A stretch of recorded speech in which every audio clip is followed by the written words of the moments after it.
conditions, but back in them Depression days, poor girls could vanish and hardly anybody came looking. Still, whispers spread all over South Texas. Folks started saying Joe Ball wasn't feeding them gators just chickens no more. Now here's the truth. Lawmen never proved Joe fed women to them alligators.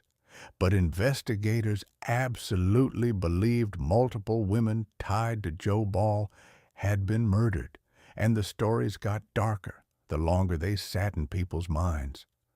Witnesses said Joe loved making people nervous around that pond.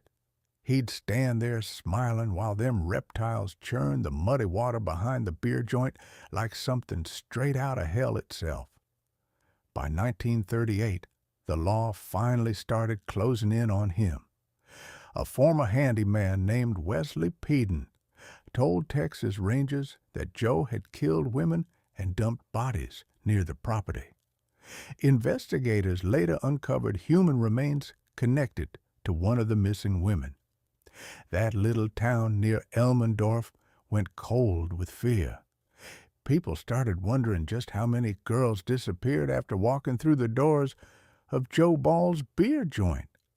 And then came the part folks still talk about to this day. When Texas Rangers showed up to arrest Joe Ball in September of 1938, Joe reportedly reached for a pistol before they could haul him in. And right there inside that beer joint, Joe Ball shot himself dead. Dropped before anybody could question him proper, which meant whatever truth that man carried died right there with him. Some say the stories grew bigger over the years. Some say fear turned Joe Ball into a legend.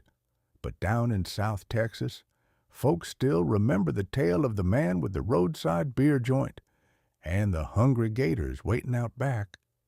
And even now, nearly 100 years later, people still whisper, if them gators could talk, Lord only knows what they'd tell.